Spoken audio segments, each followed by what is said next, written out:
A man not afraid to die, gave his life for a dream. Born hustler, so the game conceived. A caged beast, but now I'm free. How can you blame me? I was born for this, the game chose me.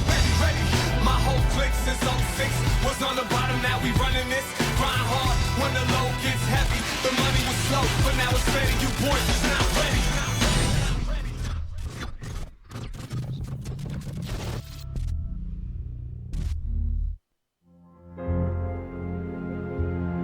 It's in our islands.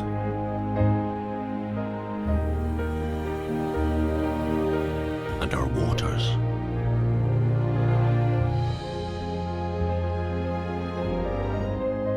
It's in our artistry.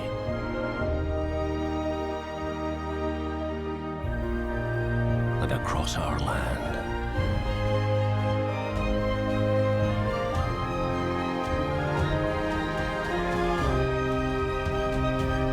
It's in our history. And our cities. It's in all our stones that stand. It's time to come and find it. It's time to come and feel it. Scotland, a spirit of its own. The time has come. The dawn of a new era. 2 cities set the stage. And 7 sports unite together. The bar is raised, and the best shall rise.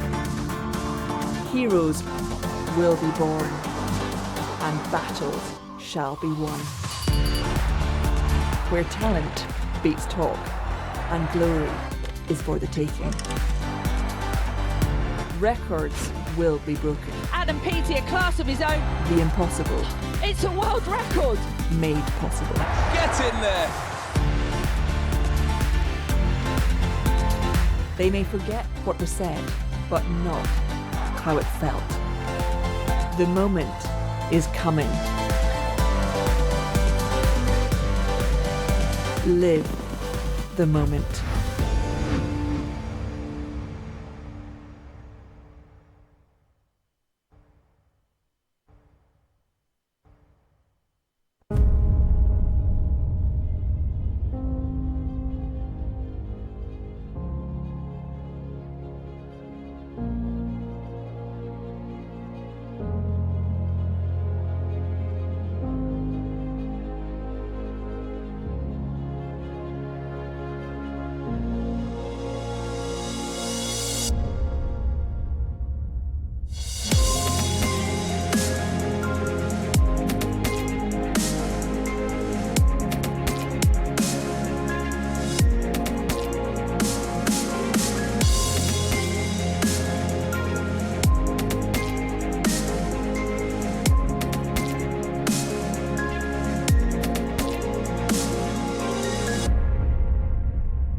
Well, hello, good evening and welcome to day 3 of the British Swimming Championships 2016. Can you believe it's day 3 already? I certainly can't. We've had 2 days of incredible action so far. Now, tonight is promising to be exactly the same in terms of quality and standard of performance. Now, tonight we have the women's 800-metre freestyle final, the men's 100-metre freestyle, women's 200 metres butterfly, men's 400 metres individual medley, and the women's 50-metre freestyle as well. So make sure you stay tuned for the rest of the evening. Action's going to kick off at 6:30 tonight, so not long to go before we start day 3 of our finals, all coming live from Tollcross International Swimming Centre. Now, obviously, it's a big year this year. Rio 2016 is looming this summer. Now, it's quite a complex process to know. Is it selection, nomination, consideration for nomination times?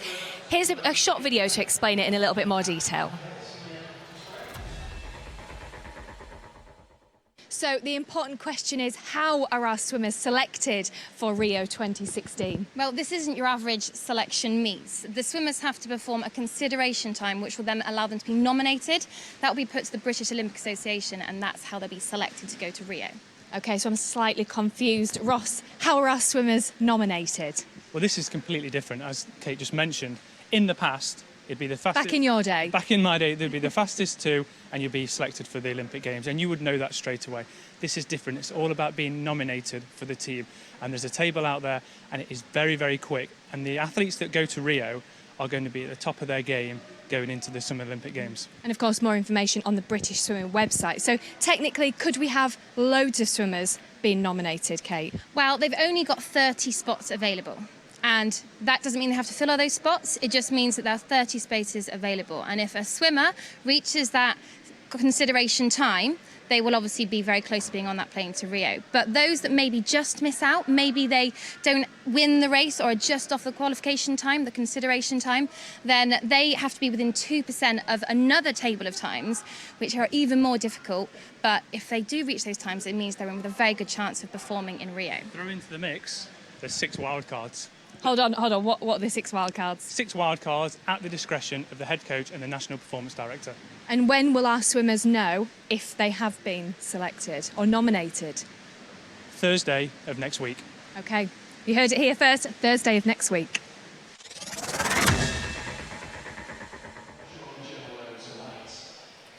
Now, I'm delighted to say that I'm joined in the studio this evening is a former swimmer, Grant Turner. Grant, great to have you in the studio. You've been a bit busy. You've become a dad over the last few weeks, to say the least. A few sleepless nights, but I'm delighted to be. I've been watching on the live stream all week, but that's what we like to hear. Good answer, Grant. Yeah, there's nothing like being in the atmosphere, so I'm excited to watch some fast swimming tonight. So you've watched some swimming so far this week. What did you make of the finals last night? You know what? It was a really, really interesting evening.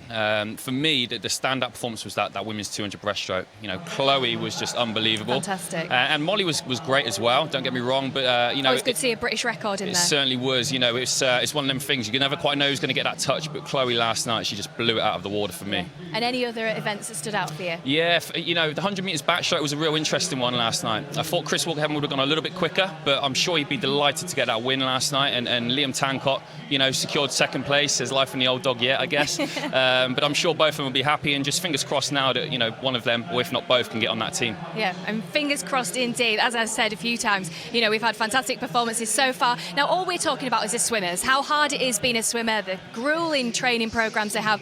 But what about the coaches? Because they're always there when the swimmers are there at 4 a.m. at the training pool. I caught up with Nigel Redman. Let's see what he had to say. Now I'm here with Nigel Redman, Coach Development Manager for British Swimming. We're talking a lot about swimmers getting up early, being in the pool, having a grueling training programme. However, it's the coaches that are there with them as well. Nigel, tell me, how tough is it to be a coach? Well, first of all, I think it's there has to be a great desire to want to do it. It's as an athlete, you have to be quite self-centred, quite selfish. As a coach, we talk about selfless because it's about others. So if an athlete gets up at 5, the coach is probably up at 4. If the athlete gets up at 4, the coach is probably up at 3. The coaches plan the session, they drive the session, and together as a team, we get results. Now tell me a bit more about your role within British Swimming. Yeah, so my role, I look mainly at the coaches who are driving for the Olympic Games and major competitions, coaches who will end up on British teams, and we've put together a framework of competencies around their behaviours that we're looking for, which allows us, I suppose, to guide those coaches, nurture them, support, challenge them in order to be better on deck. Now, if a coach wanted to be part of the Olympic Games, what sort of process would they follow? Well, that's a good question. First and foremost, this year we've looked at it very much from a process of coaching rather than if your athlete does really well. So again, we created a framework. Coaches applied for the job, and I think the key question was, why do you want to do it? Because we normally select on the how and the what, but really if you've got a strong desire to do it and you're interested in learning and developing and have the courage to apply that learning, then anything's possible. And how many coaches are you taking to Rio? We're taking 8 at the moment, 2 open water, 6 pool, and then accreditations will determine how many actually get on deck at the Games. Well, thank you very much for that insight, Nigel.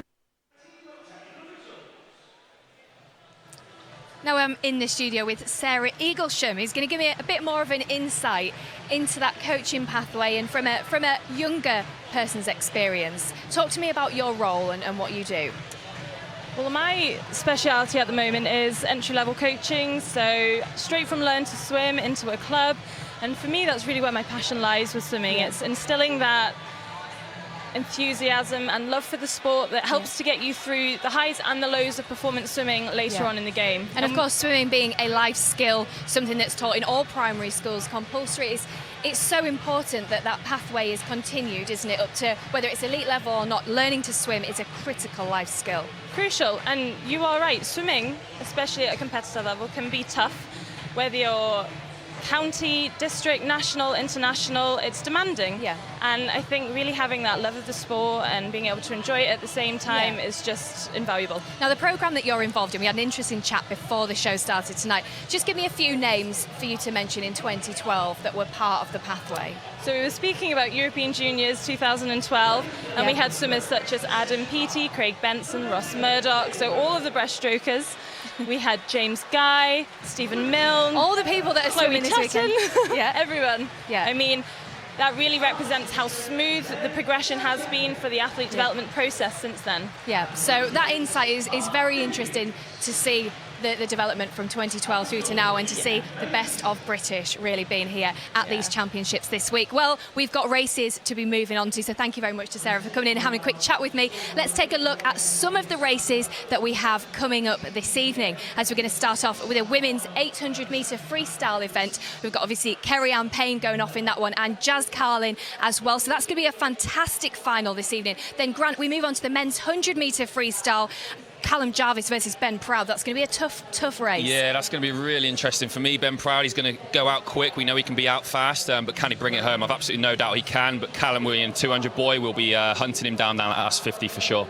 It's going to be fantastic. Now, which event are you looking forward to the most tonight? For me, the 800 metres freestyle. Looking forward to seeing Jazz Carlin, do what we all know she can do and qualify for the Rio Olympic team. Yeah, because it hasn't been the easiest process for her, but she wants to make her first Olympic Games. Yeah. Also, Kerry-Ann, wants to make sure that she gets a good qualification time. She missed out on her open water last summer, so she's got another opportunity in June this year, but she's full of beans. She got into the women's 200 metre final earlier on this week. Well, let's hear a recap from this morning's heat sessions from Bob Ballard.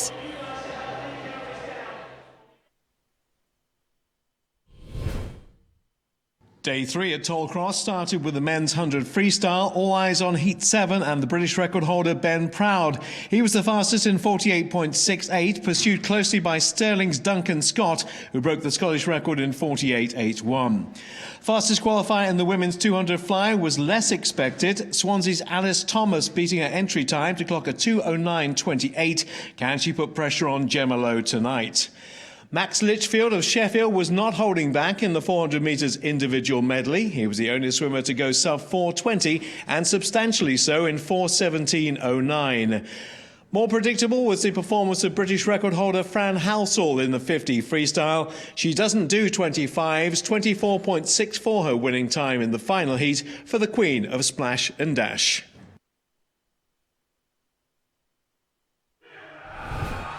Well, let's not delay any further. Let's get the action started for day 3 of the British Swimming Championships 2016. I'm going to hand you over to our commentators, Ross Davenport and Bob Ballard.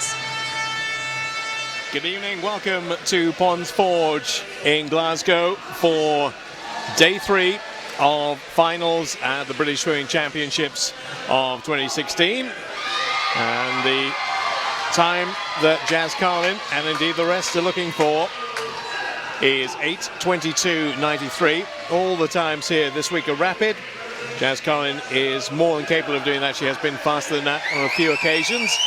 It is the pressure and the expectation of the trials for big events later in the year. There's Kerry-Ann Payne, who we hope to see later on in the year in the 10K. And there is Jazz Carlin, who in 2012 was hoping that she could make the London team.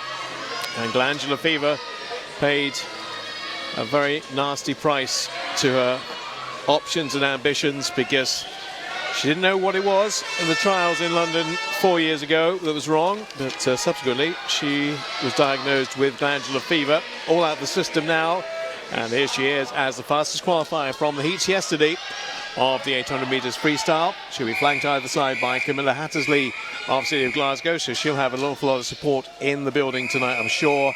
Kerry-Ann Payne of Warrender, who we hope to see in the 10K and maybe in the 800 as well in Rio, and Eleanor Faulkner from City of Sheffield, another one of the quick swimmers, another member of the 2012 team, from the Olympics in London. So we're underway, 16 lengths of this Toll Cross pool. Things may not develop fully until we get to about 400 metres. It might be a little bit cagey early on, but they can't be, of course, too cagey because they've got to get a pretty quick time. 8:22.93 is the qualifying time. 8:14.10 is the record that is still held by Rebecca Adlington. And Jazz Carlin will probably have her eyes on that as well.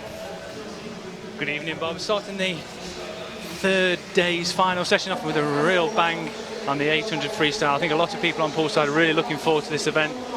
We have some world-class swimmers, Olympic medalist in lane number 5 from Warren de Bat, Kerry-Anne Payne on the 10K from Beijing. She's hoping to replicate that in London or better, which she needs to qualify for the 10K later on this year, but she'll be going and trying to take the pressure off her by qualifying for the 800. 8:22.93 is the qualification time, and at the first 100 it is lane number 3, Camilla Hattersley from the city of Glasgow, just turning first, 2/100ths of a second ahead of Jazz Carling in the University of Bath. So 60.45 is the opening, 43, sorry, is the opening 100.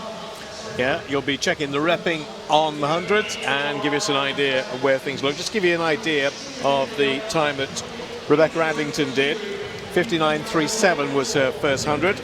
And then the next bit we're looking for, if it's British record pace, will be 2:01.32 when they come back at the end of the pool. And Jazz Carlin has edged in front now, leading for the first time at the turn. Second is Camilla Hattersley, third Kerry-Anne Payne, and Ellie Faulkner in 4th place. Yeah, we're seeing that perfect spearhead formation starting to unravel down this 4th 50, coming into the 200-metre mark.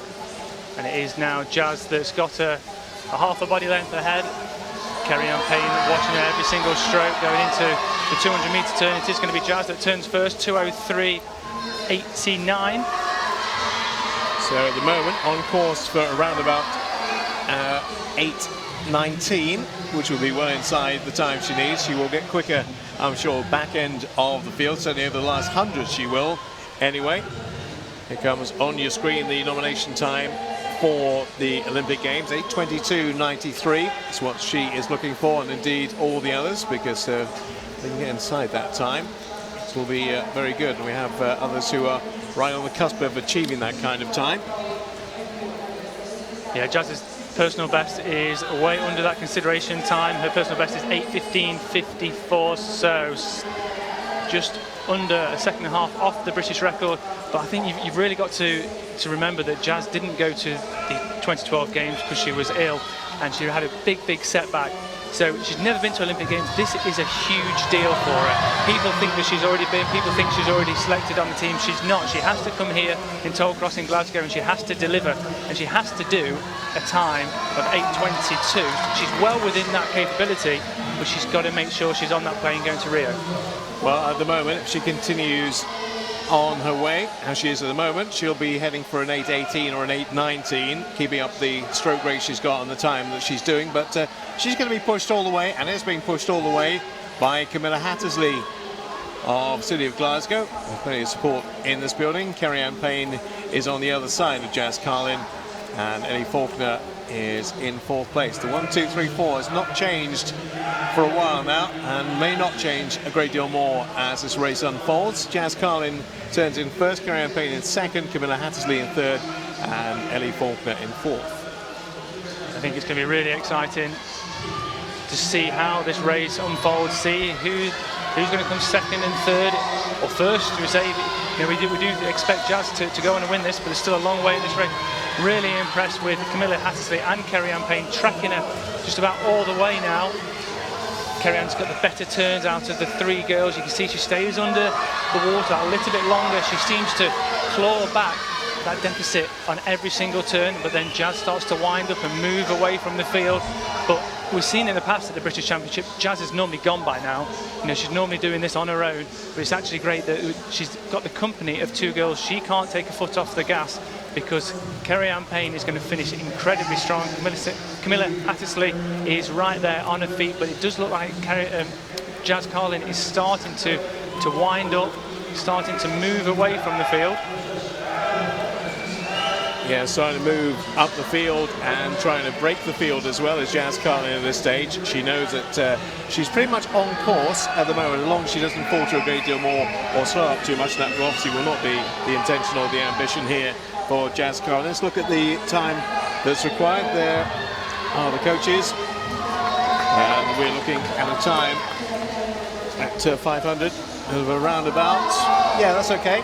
5:16.36 for Jazz Carlin. Kerry-Anne Payne in third still. Camilla Hattersley is having a really good swim here, and the City of Glasgow swimmer will be looking for a personal best. 1, 2, 3, 4. There's the coaches involved there, and all trying to help their charges on. That's Barbara, who looks after fourth place swimmer Ellie Faulkner in that group.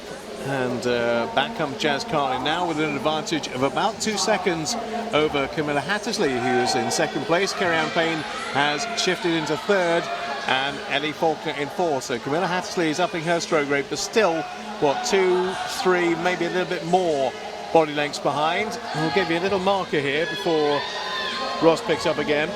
The Rebecca Adlington split for the British record is 6:10.30. Well, do you know what? It's slipping a little bit outside that. This isn't that quick, Bob. No, it's not. She really has to have a strong 200 metres now to get under that consideration time. She turned in 6:20.82. She has to do the last 200 metres in 2:02. This is not going to be under the consideration time at all. No, at the moment it's not looking awfully good for Jazz, but she's capable. She's not massively outside it. If she can just up the stroke rate, up the tempo, and start to pull a bit further away from Camilla Hattersley.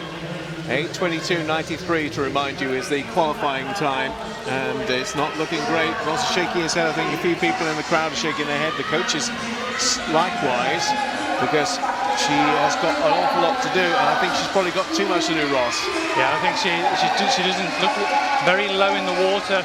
She has broke the field, but Camilla Hattersley is starting to claw her way back.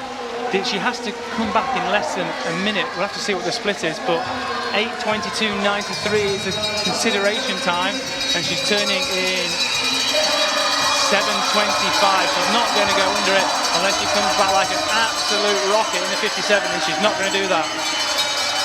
Camilla Hattersley in lane 3 is showing a very good race indeed, and she's now closing on Jazz Carlin. Jazz Carlin going to her legs. Those legs really are pumping now, because she must be aware, she'll have got the indications from the coaches that she's not quite where she wants to be, and this is going to be a big disappointment if she can't get that 8:22. It's not looking likely, because she's going to have to do a 26 last 50, and that really is probably out of her range and out of her realm.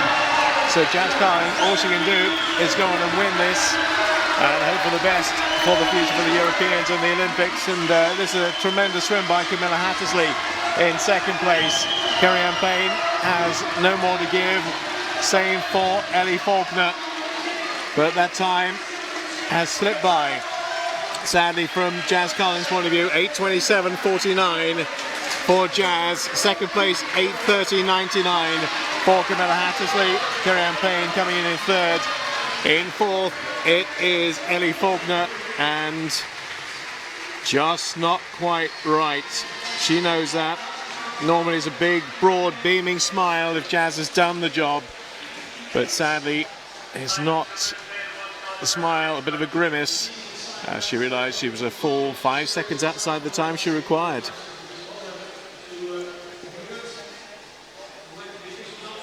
Here's the result. Everybody in now. Jazz Carlin 8:27, Camilla Hattersley 8:30.99. So from her point of view, that's a 3-second PB. So there'll be a lot to celebrate for her. Kerry-Anne Payne in third, and fourth place going to Ellie Faulkner. Well, didn't quite anticipate that. I've got to say, we thought that she would have a relatively comfortable qualification, because she's done the time before, and her best time is way inside the qualification time. I was going to say, she's done it way quicker than the consideration time. She instantly knew she hadn't done a great swim. You could see when she touched the wall, she didn't quickly turn around to see, which you normally do. when you have such a great swim. Okay, so we're just going to wait for a few moments to be able to have a chat with Jazz as she comes out the water. But, you know, bear in mind, 800-metre freestyle's not really the easiest thing to have a conversation straight after, is it? Definitely not. But I tell you what, we'll go straight over now to Jazz with Kate. British title of the week, and that was the race that mattered to you the most, right? Yeah, it's been tough. I've really put a lot of pressure on myself this week. Obviously missing out on London 4 years ago, I really wanted to come here and obviously make the Olympic team. So it's been a bit of a really tough week for me and put a lot of pressure on myself, but it's always good to race to the best in Britain, and obviously to come out on top is pretty nice. Well, congratulations, you are a British champion. Once again, a big cheer for Jazz Carling.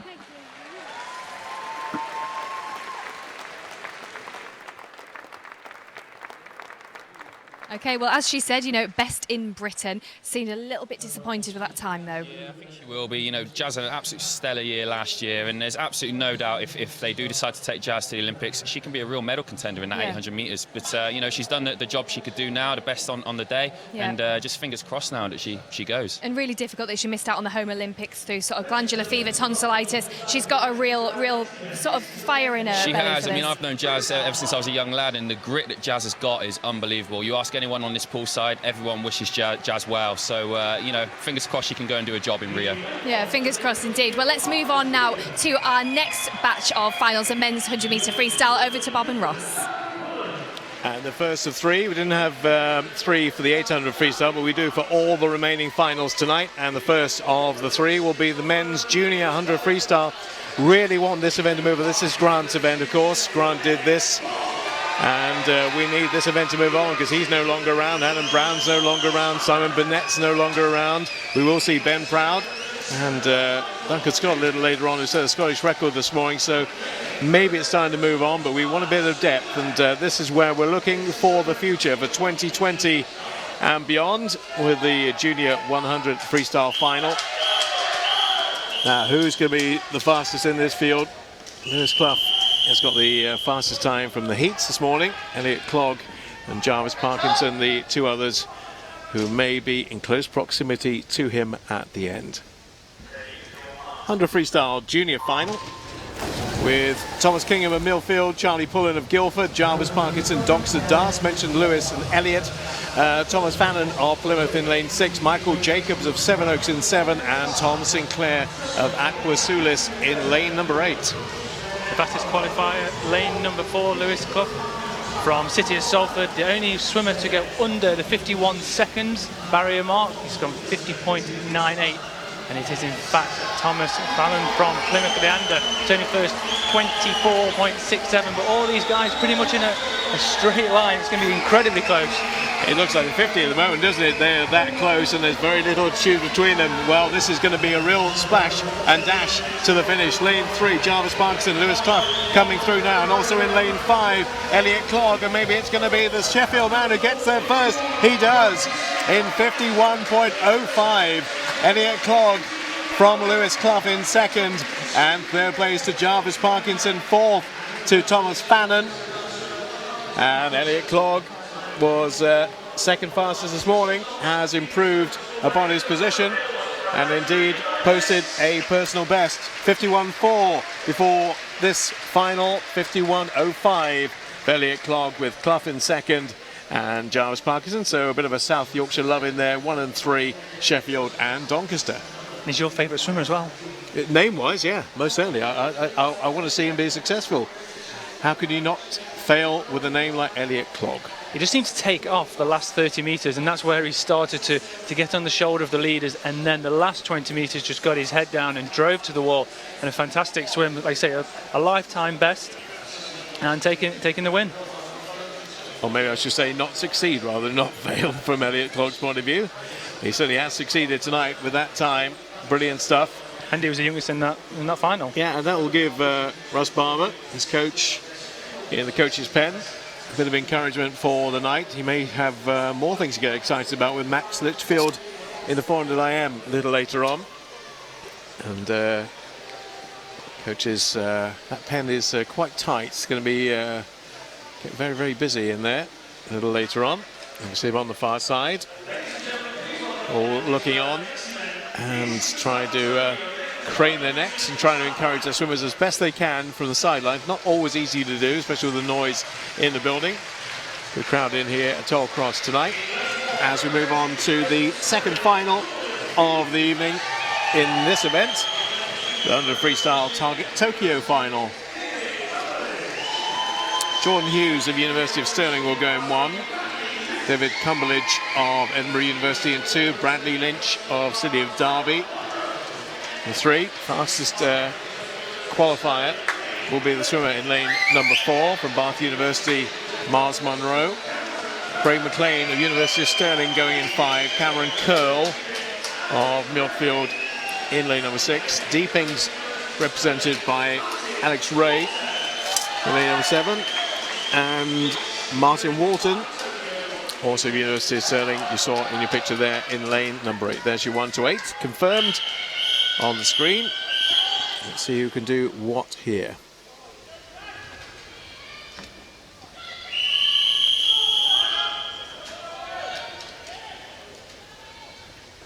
Hush descends on Toll Cross.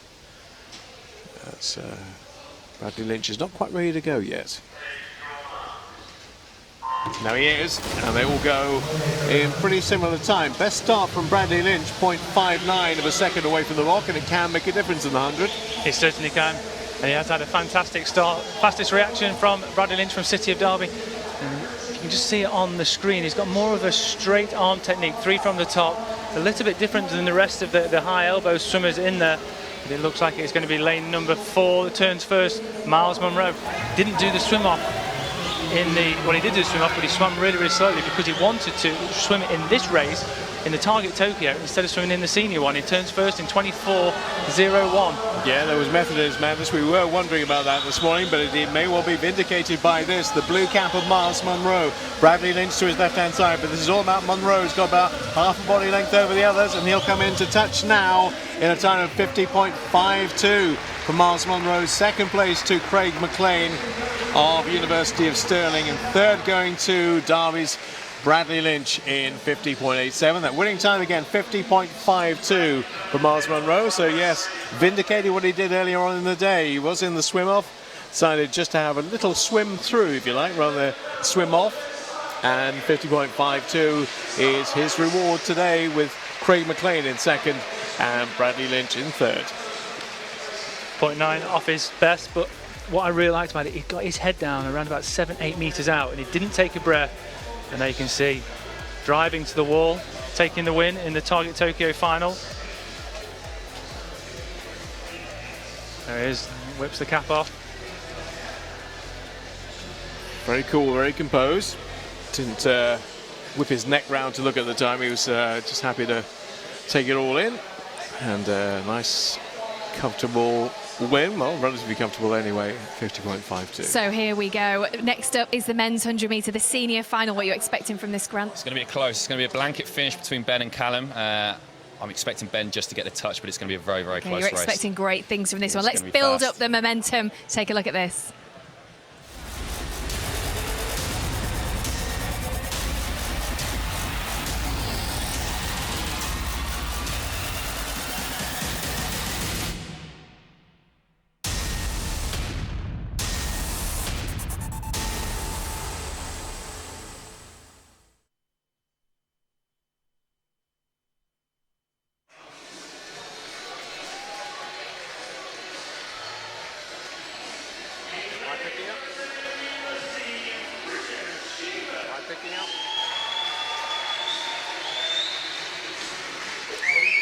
So to the senior 100 freestyle final, 4 men, and Callum Jarvis wearing Arsene Wenger's jacket goes to lane number 1, followed by James Disney May of Loughborough University, but for most of the time based in the USA. Adam Barrett, who we kind of know better as a butterfly swimmer, will be in 3. Then the main hot shots, you would think. Ben Proud, the British record holder, in lane number 4. Duncan Scott, now the Scottish record holder, in lane number 5. Ian Lloyd of City of Cardiff having a little renaissance in the 100, will be in lane 6. Kieran McGuckin of Edinburgh, the two Edinburgh swimmers side by side. Will be in 7 and 8. Kieran McGuckin and Richard Schaefers. But this should, well, there have been a few surprises already this week, but it should all be about 4 and 5 here, unless James Disney-May can produce something he's been doing in America that we have not seen so far. James Disney-May spent lots of time in Auburn in America, now trained by James Gibson in Loughborough. Robbie's pulled out of this, and Robbie was 3rd fastest, and it shows you how much he's really concentrating on the 200. But for me, it's going to come down to a super start from Ben Proud, and then who can reel him in. Well, we'll keep an eye on the reaction times just come up on the board, because that's something that John Rudd, his coach, has worked very hard on with him. Uta Melutite, who is his breaststroke swimmer, gets off the block very quickly, and Ben Proud is away the quickest, 0.58 off the block. Everybody else in the 6s and 7s. Yeah, fantastic start from Ben. That underwater work all the way to 15 as well. Ben's not going out as quick as we probably would imagine, but I'm really excited to see Duncan Scott. And if you can see on Duncan Scott on the screen, he's moved over to the right-hand side to get on the wave of Ben Proud. Ben Proud is going to turn first. He does so in 23.23. This is really exciting for Duncan Scott. He is more of a 200 swimmer, so he can come back incredibly quick. There's only 0.1 of a second separating. And look at Adam Barrett coming back. 48.16 is the qualifying time. The time they're looking for. Ben Proud and Adam Barrett and Duncan Scott. It's just Ben Proud, but here comes Duncan Scott. Can he get there? He does get there! 48.66. Amazing stuff from Duncan Scott. Ben Proud in second, 48.72. 6 100s between first and second, and third place going to Adam Barrett in 49.02. Maybe we are starting to move on the 100 freestyle men in depth now. What a swim.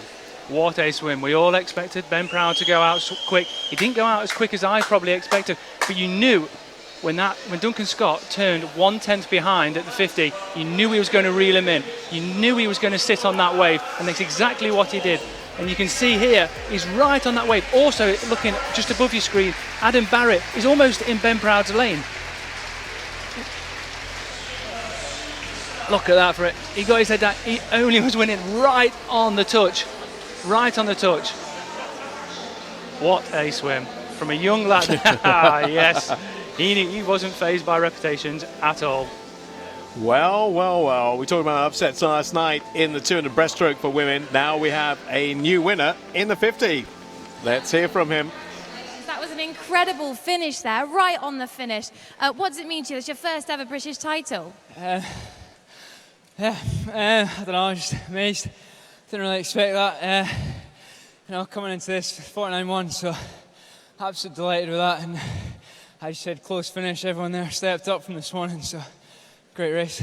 And that crowd, the biggest cheer I can say of the evening when you finished. Could you feel them behind you all the way? Absolutely, great crowd here in Glasgow. Born here, so yeah, great place. Let's have a big cheer for our British champion, Duncan Scott. Thank you.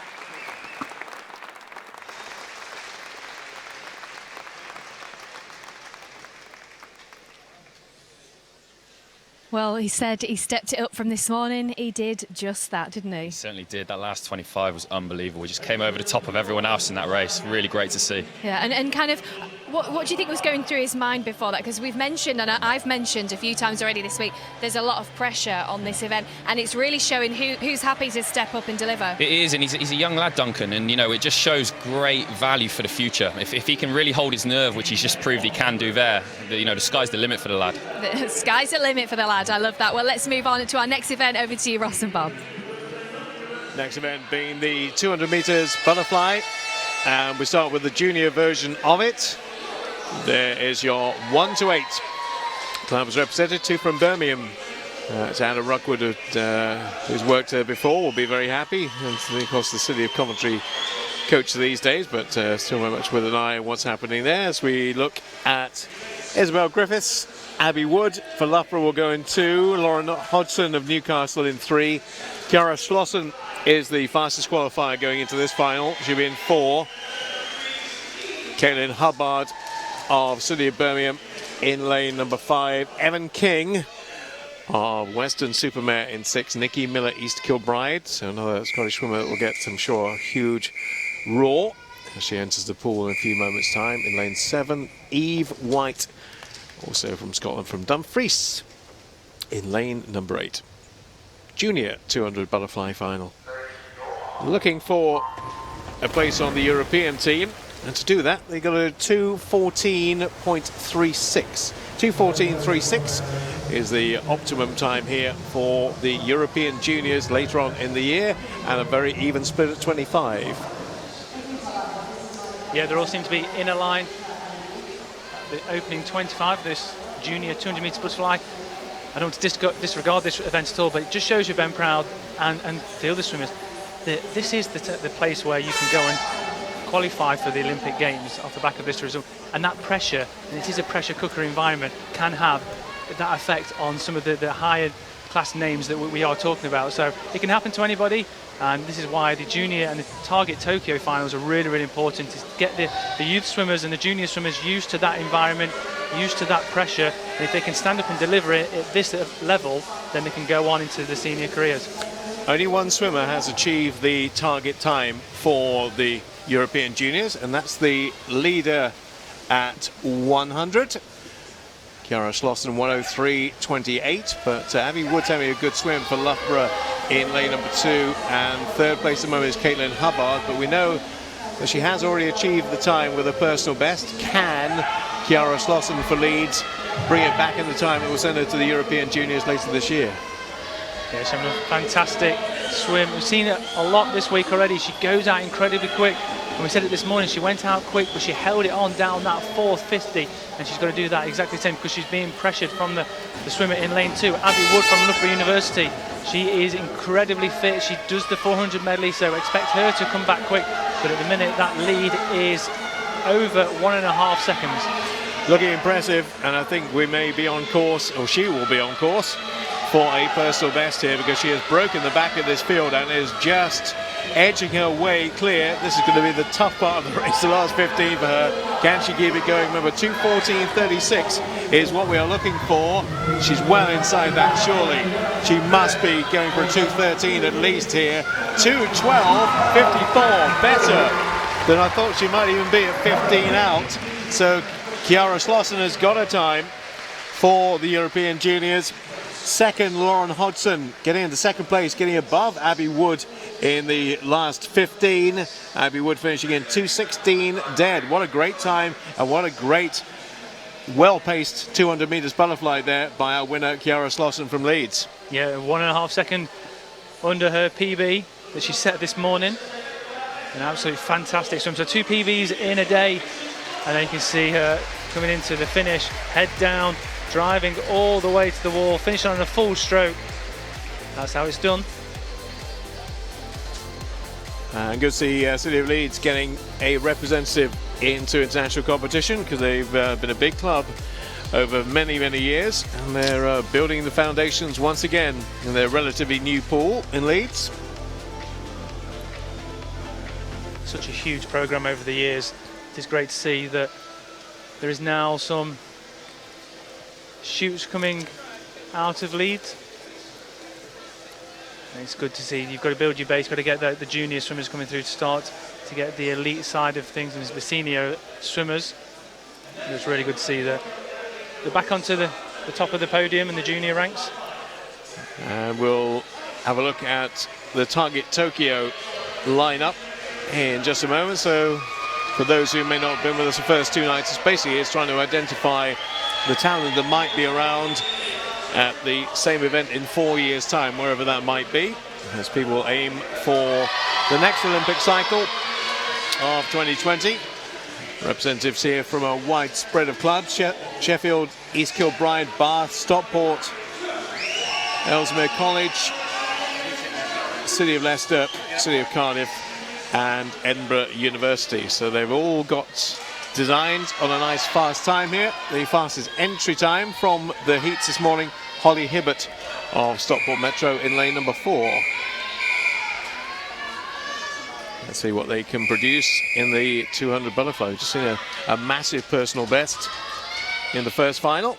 Just wait for a bit of silence here.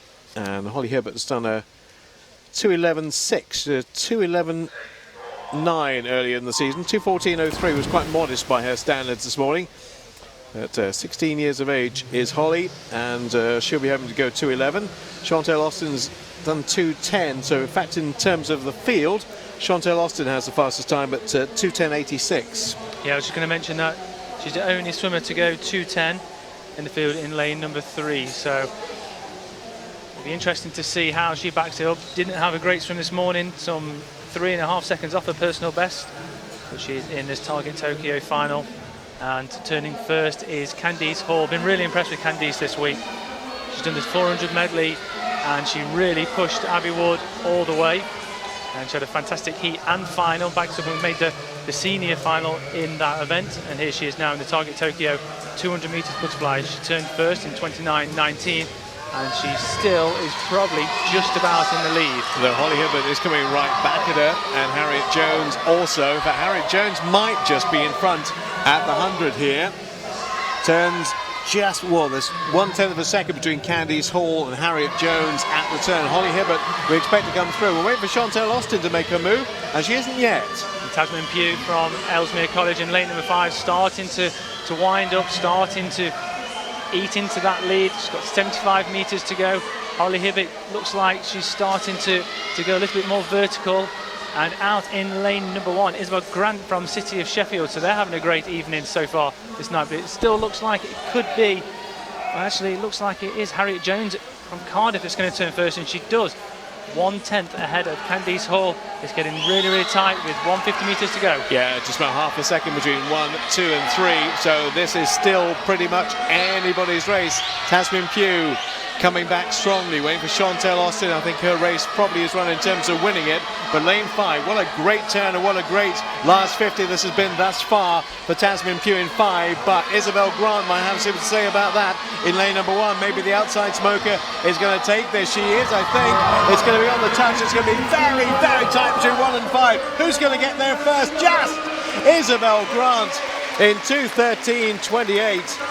What an amazing performance that turned out to be. Actually just outside her personal best, but nonetheless she swam that race impeccably, left her burst to come at the right time towards the end. We did see her creeping up towards 150, but at 200 she's on top, and she's won that by 12/100ths of a second. Tasmin Pugh in second place, Harriet Jones in third, Holly Hibbert in fourth. Terrific stuff. And City of Sheffield, who had maybe by their standards quite a disappointing meet so far. It's had a big upturn tonight. Yeah, she really went down on that third 50. She started to really drive to that final turn, and she came up and she was out of the way, so people couldn't see what she was doing. She had clear water on one side of her, and she got there and she got a hand on the wall, marginally ahead, 12/100ths of a second over Tasmin Pugh, and Harriet Jones third, 4/10ths of a second behind Tasmin. So a close finish at the end, but it is Isabel Grant that comes out on top, and 2:13.28. Very relaxed way that she turned around and goes, yeah, I know I've won it. Well, I don't know if you did, because it was so tight at the end, but a tremendous finish from the Sheffield swimmer. So yeah, they've had a good night tonight so far, and there might still be even better to come with Max Litchfield in the 400 individual medley a bit later on.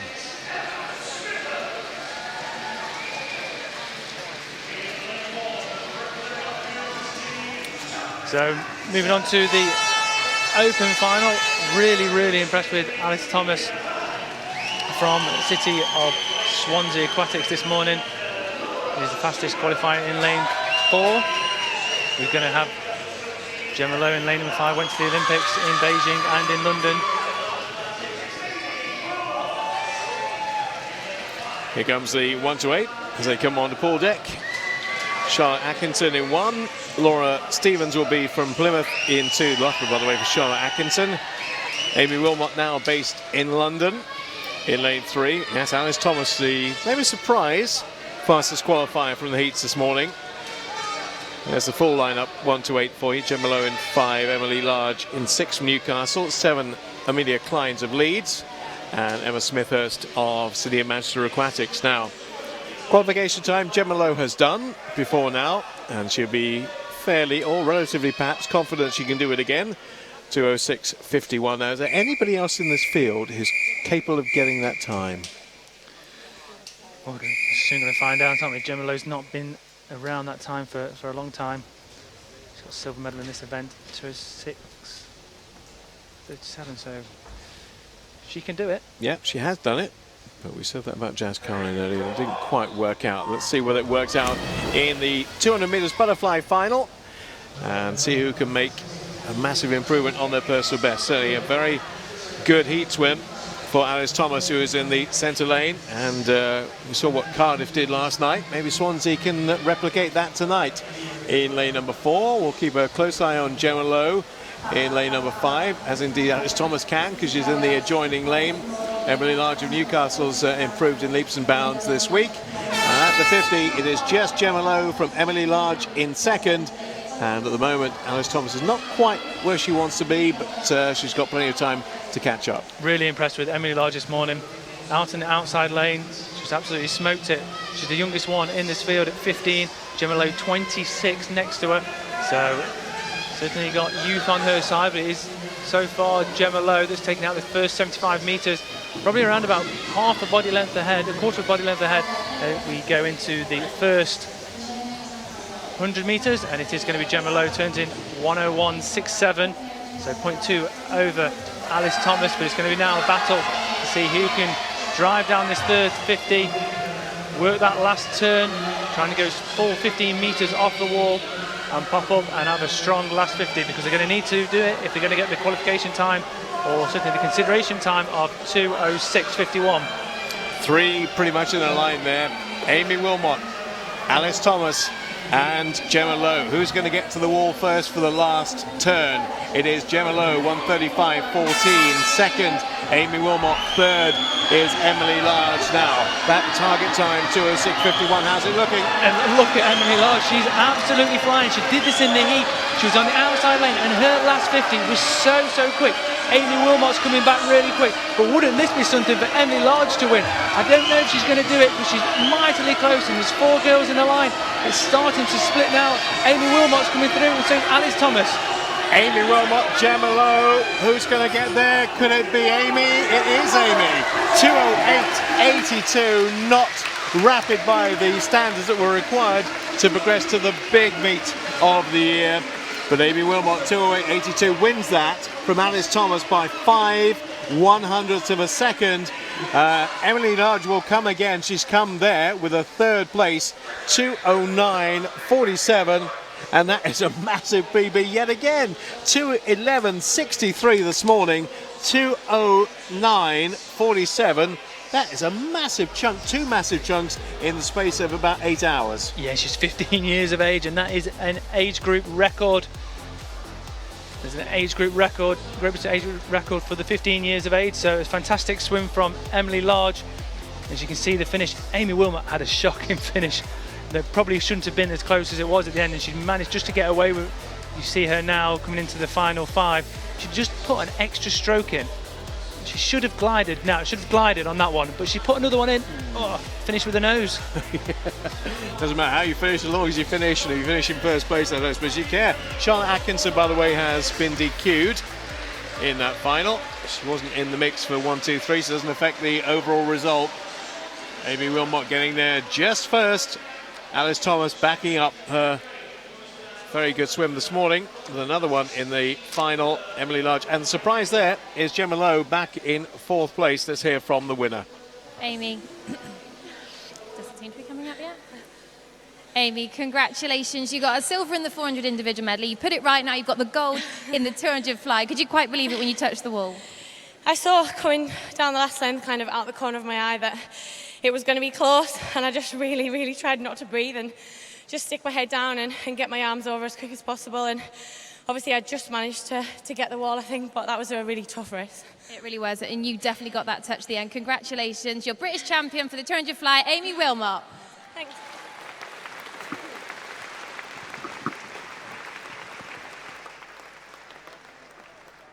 Well, a fantastic swim from Amy Wilmot there. Moving down to London Aquatics obviously really helped her out. You know, keeping her very focused and change the scenery. I mean, what a great place to train at the London Aquatics Centre where the Olympics took place. So, you know, she's got a great setup there. And that last 50, you could just see Amy's distance background. She just came over the top of everyone and kept her head down into the finish. Really great 200-metre butterfly. Yeah, no, we were saying ourselves, it's never been a sport that I've been, an event, should I say, that I've been as very good at all. There's a lot of determination goes into the women's 200 metre, any 200 metre certain type of person to do a 200-metre butterfly and a 400 IM like Amy does, and she's got it, that mental toughness, and she proved it there, and she proves it time and time again as well in every race. Now, where do you think she took the race? Because her finish was fantastic, but whereabouts in that race do you think she kind of overrided the field? Amy said there in that interview, it was that last 50, she just kept her head down. Butterfly swimming is all about rhythm, and as soon as you breathe, that rhythm obviously gets a little bit disjointed, but she kept her head down into the finish, and like I said, she had a great swim. She probably would have liked a little bit faster, but you know, she got the win. Okay, well, let's keep with the wins and let's take a look at our gold medalist in the women's 800 metres.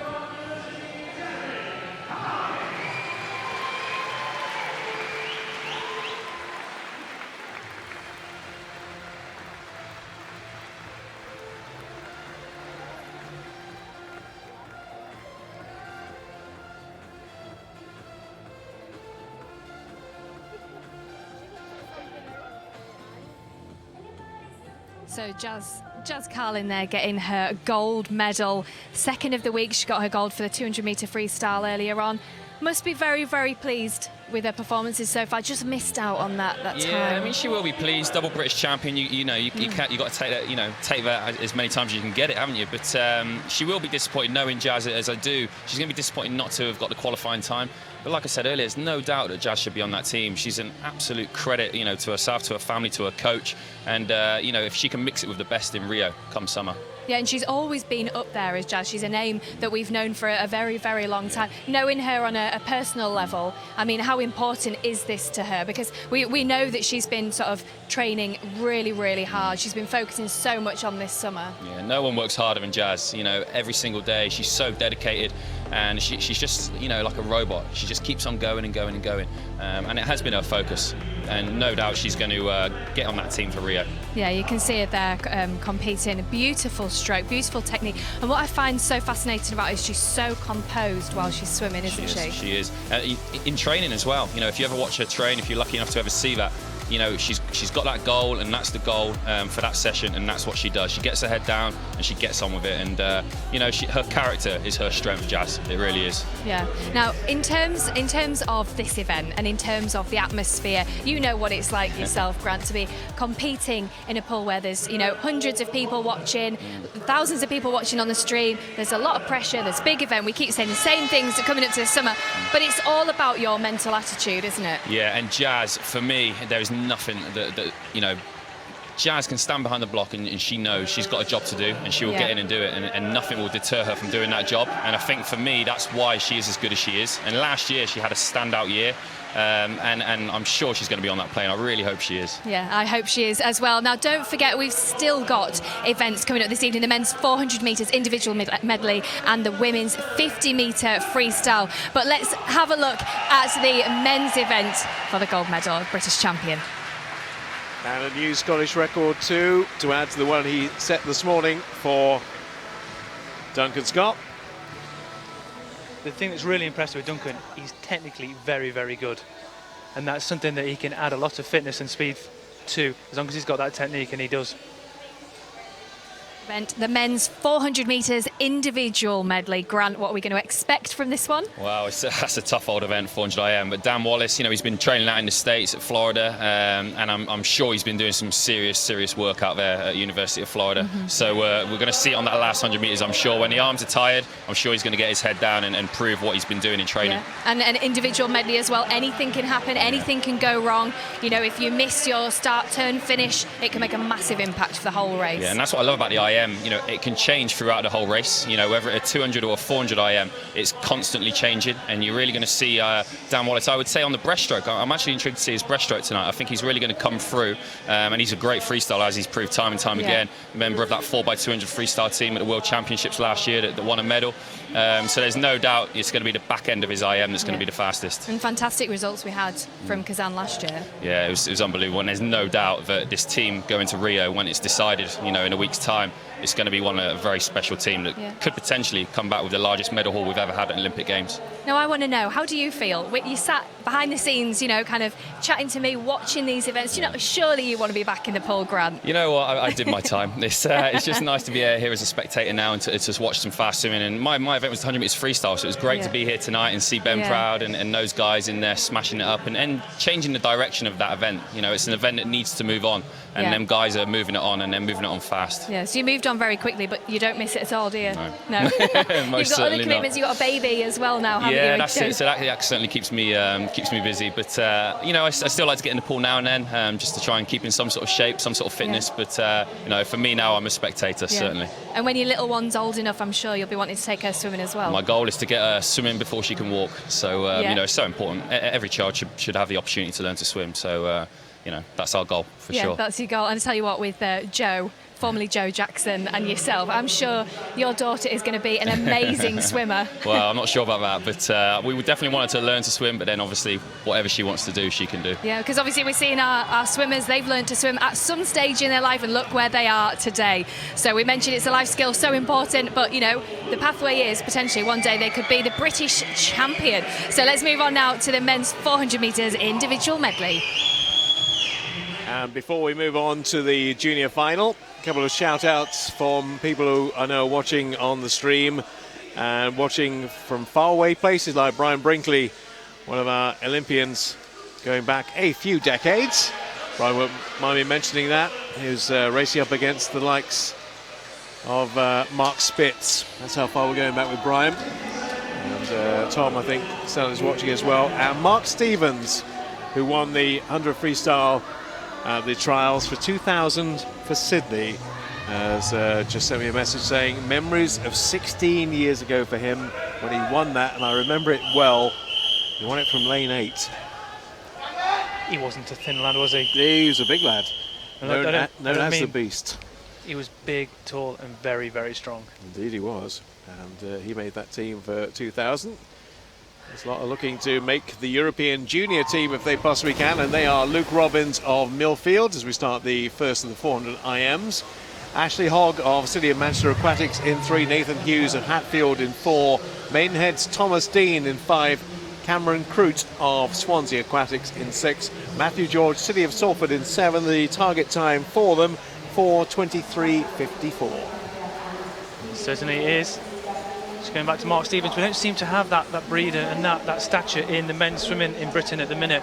Somebody that is 6 foot plus, both up and wide, and he's such a force, such a powerful. He was just an absolute, like I said, he was called the Beast. And I'm not saying he was fat, he was just so strong. And he was just, you know, we don't seem to have that in British swimming anymore. And, you know, it certainly is a huge advantage. But back to the racing in the men's junior 400 metres IM. Here's lane number 4. Nathan Hughes saw him on the 400 metres freestyle on day 1. One of the top performers in the juniors over the first 3 days. Fantastic 400 free, and now he's doing the 400 medley, turning first, 59.86. 6/100 over Ashley Hogg of City of Manchester Aquatics. Well, Nick Juba is watching in. Nick's now looking after the Danish programme, doesn't he? He used to be at Hatfield, now looking after things in Denmark. Hatfield have always had a history of producing really world-class junior swimmers, and now Nick's in Denmark, and that heritage or that legacy has continued to thrive. In lane 4, Nathan Hughes is now starting to use that 6/100 he had at the first opening 100, and he's extended that lead over now Matthew George of Salford in lane number 7. Looking very good indeed on the backstroke, and not making any appreciable inroad into his lead. If Matthew George is trying to do that, as we mentioned, it's almost compulsory for us to do so. The breaststroke leg is normally the one that sorts them out, whether it be the junior final, the Target Tokyo final or the senior final a bit later on. The breaststroke will be a very important leg. End of the backstroke. And Nathan Hughes, 2:08.46, has about a 2-second lead over Matthew George in second, Thomas Dean in third, and Cameron Croot in fourth. On paper, he's around about 5.5 seconds quicker than anybody else in this field, and he certainly is showing that. We know he's going to have a strong last 100 metres from his previous event in the 400 metres freestyle. So as long as he can extend this lead and he can really drive for the final turn of the breaststroke leg, it's going to be a cracking swim. His PB is 4:27.25, which is set this morning, and that is, like I say, is 5 seconds quicker than anybody else in this field.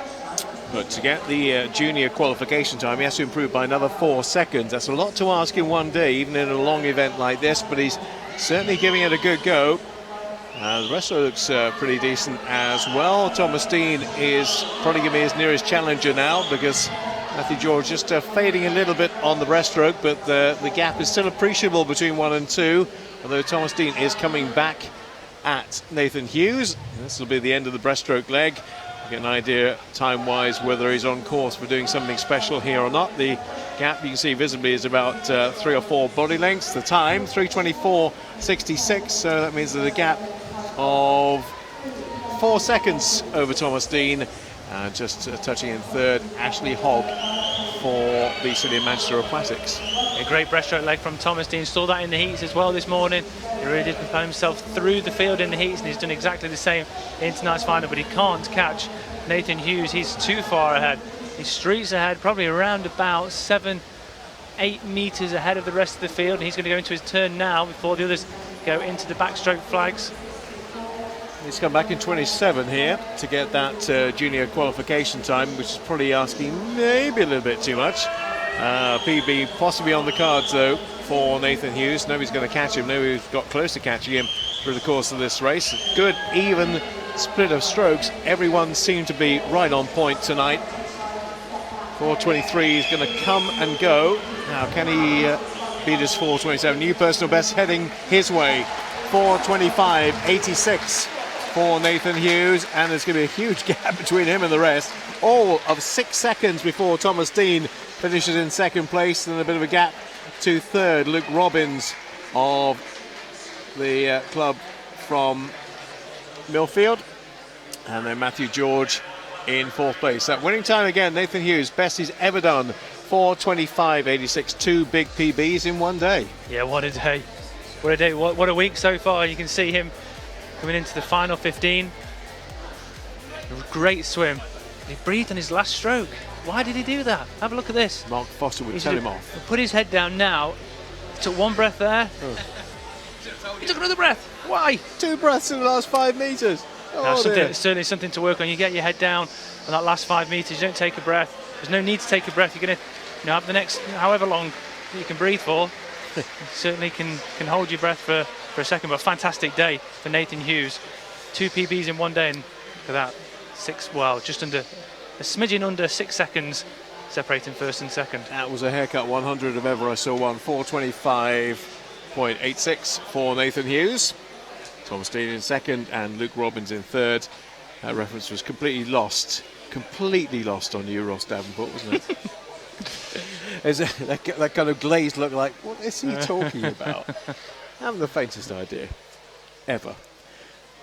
As we head for the Target Tokyo 400 metres individual medley final, and we will have 8. In fact, we've got 9 going to post here.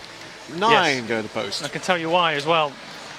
Because Tony Joe Trep Oliver used to be Spanish, and he submitted his form after to become British after the entries were closed. So he wasn't into the final, so he wasn't in tonight's final, but they had an appeal, and instead of pulling one of the other swimmers out, they managed to open up lane number 9, so he gets to swim, as now he is a British swimmer. So there you go. So we'll say hola to Tony Joe Trent Oliver, who's come in lane 9. Let's hope all the technology works. We haven't used lane 9 yet in terms of the timing device. But, with a name like Tony's, you've got to be Spanish, haven't you? Why? Spanish Tony. Very good. Tony.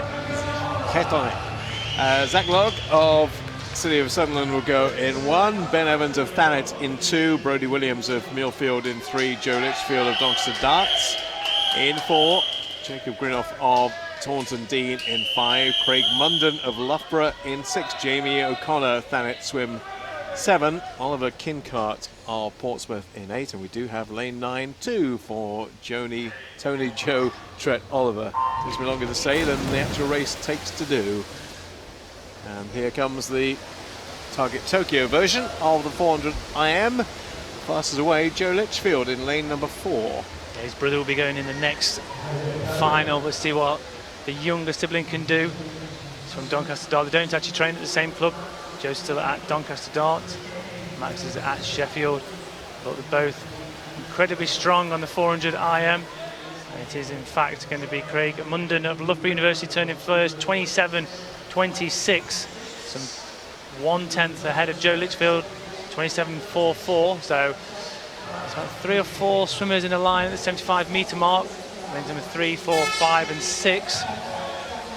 Right, so the best butterfly swimmer is in this field. It may well be Brodie Williams coming through in lane number 3, or possibly could be Craig Munden in 6, but they're going to go to the wall pretty much together, and Craig Munden will get the touch and the turn at 59.33. Second place to Brodie Williams, and third to Jacob Greenough. That turning time at 59.33 for the man in front. Now from the butterfly we go to the back, and again look, 3, 4, 5, 6, pretty much all in a line. Yeah, Brodie Williams did this morning in the heat, starting to turn the screw on the backstroke leg. And look at that, he's gone from second to a clear lead in just, well, 50 metres. Absolutely storming away. Brinkley wishes to point out it's 40 years since he competed at the Olympics. It's the likes of Mark Spitz. A great turn from Brodie Williams. He's extending that lead. Also making a charge in lane number 5, Jacob Greenough from Taunton Dean. He's now into a clear second position. Good to see what Brodie Williams' breaststroke is like. He's certainly put himself in contention. The rest of the field can come back at him if he's got a poor or a weak breaststroke. Did a personal best this morning to Brodie of 4:29.75. Let's see if he can improve upon that. Certainly at the front of the field at the halfway stage. 2:03.40 for Williams. Second place to Jacob Greenough, and third is Joe Litchfield of Doncaster Darts. Here comes the breaststroke to come and sort them all out, but at the moment Brodie Williams is picking up his breaststroke where he left his backstroke. Yeah, technically he's looking very good, but the other boys are starting to catch him. Joe Litchfield in lane 4, 1 lane beneath him. He's starting to make a move, as is Jacob Greenough. And it is still going to be Brodie Williams that's turning first. Just over a second ahead of Jacob. Yeah, not much to choose between them, and they're coming right back. They really are coming right back at him now. Jacob Greenough is having a brilliant second 50 on the breaststroke, and will be alongside, if not in front, of Brodie Williams when they come in for the next touch. And don't discount Joe Litchfield in the middle. It's a bit of a sandwich, and being cheered on from the sidelines. It's the Millfield bunch. As Ewan Dale, silver medalist at the Commonwealth Games in 2006 on this event. They seem to really catch him up very quickly, but they haven't been able to overtake him. This is going to come down. Oh, a slow turn from Brodie Williams. He looks absolutely shattered. Fantastic turn from Joe Litchfield. He's turned second at the 300 metres spot, but by 310 metres, he's a clear leader. Can he do it? Can we get a Max and Joe double here in the 400 IM? Wouldn't that be a story, eh? For the two brothers, one who trains and competes for Doncaster, the other one for Sheffield. Looking like it with 50 to go. But look at this, you can see him now using, look at that for a turn. Over 10 metres on his final turn of the 400 IM. That is not easy. Your lungs are absolutely burning to stay under for that long and to carry that speed is great skills. And now you can see him starting to stretch. That lead over the last 15 metres is going to be a clear winner in lane number 4, Joe Litchfield. And looks like a big personal best. 4:25 is as fast as he has ever been before until now, when he's on a 4:23.22. Excellent last 100. Really exemplary last 100 from Joe Litchfield. Second, Brodie Williams. And third place going to Jacob Greenhoff. Maybe it's written in the stars. I've just got a funny feeling about Max in the next race, but certainly part of the brotherly love has extended to a win in the Target Tokyo final. Yeah, great swim from the younger brother, Joe Litchfield, Doncaster Dart. Doing 2 second personal best, but Brodie Williams has had a PB this morning and smashed it again tonight. As we see the final 5 meters, gone to a straight arm technique, a bit more of a windmill, finishing on a full stroke. Personal best of 4:23.22. But just going back to Brodie Williams, did a PB this morning, 4:29.75, and then it's gone 4:24.57.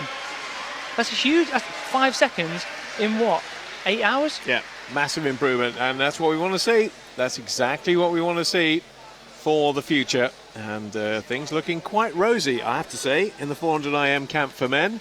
We were talking about not a plethora of women coming through in that event, but the men's looking very strong. Yeah, with the skill level of Joe Litchfield, as he was just showing on his final turn, that's what you need. That's what you need to do, and you need to be able to then add the speed, add the fitness to that. As long as you've got that skill level, you can go a long, long way. Really looking forward to this. I think this could be a cracking race. I can't call a winner at this stage because there are 3 potential winners. There might be another one, you don't know, but there are 3 who are capable of taking this race. We just don't know what happened this morning. We don't know if Daniel Wallace was taking it really easy and really backing off because he can do. But his personal best is 4:11. He went 4:22, so he's miles off his personal best. But you saw in the 400, he didn't swim too well on day 1, and again, he was off his personal best.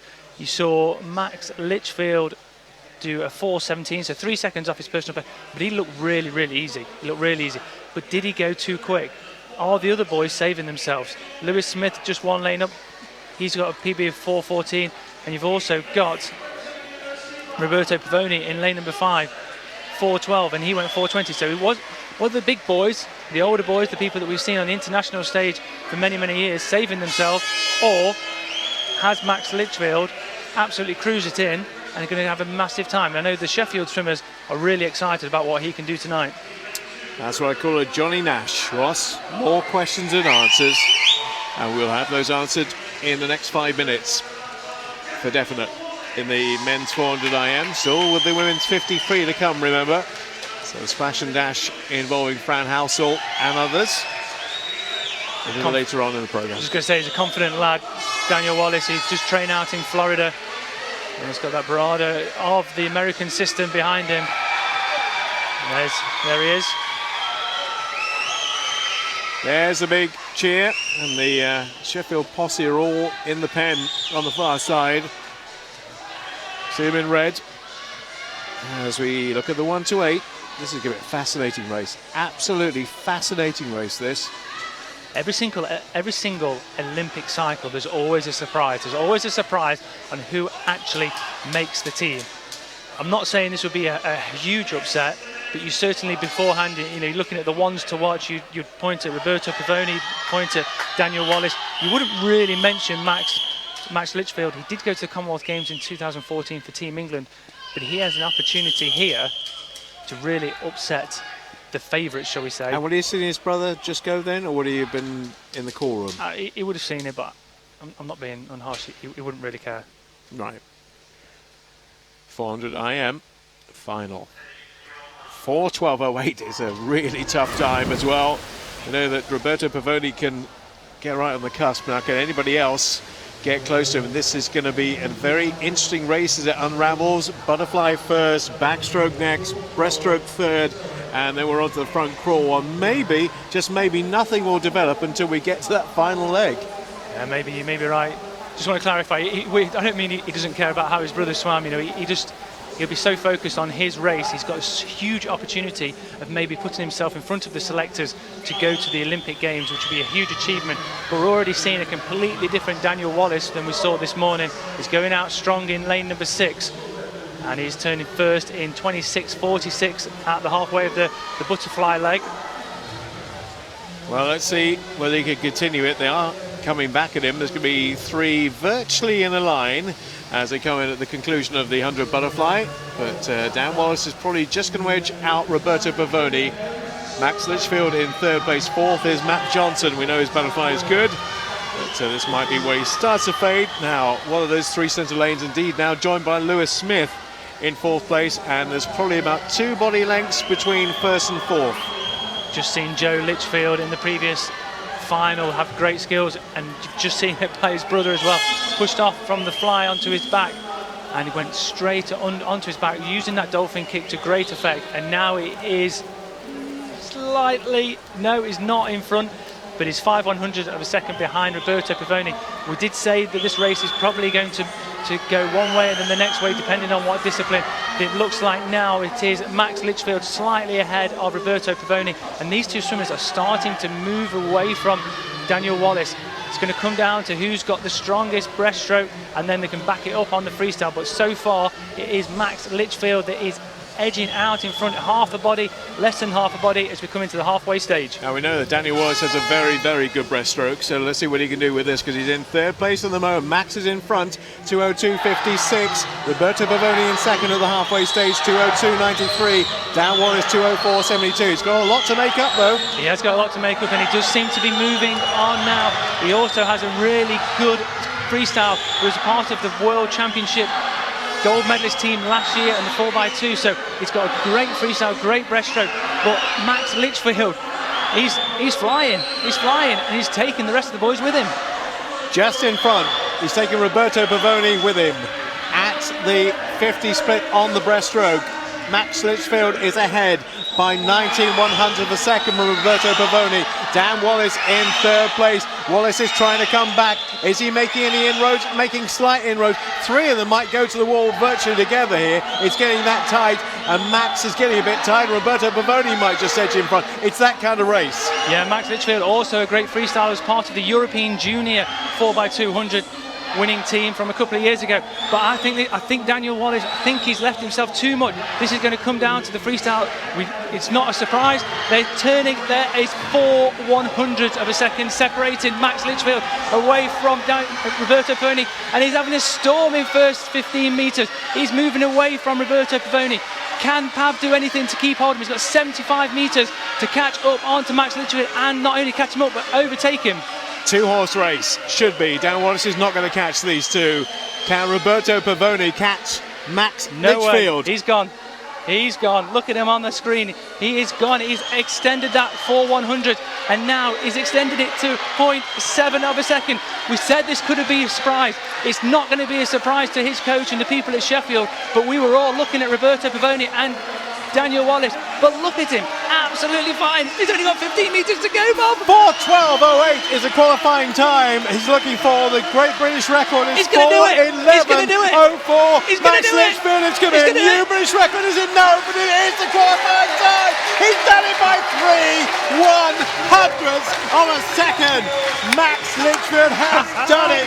He's got the qualification time for Rio 2016 by 3/100ths of a second. He won't care about the British record not being broken.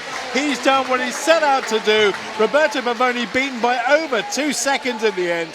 Dan Wallace in third place. That was superb. We have seen a Litchfield double in the 400 IM, Joe in the Target Tokyo, and now Max in the senior final. Look at that. Good lad, look at this. And he just was taking off at that last 50.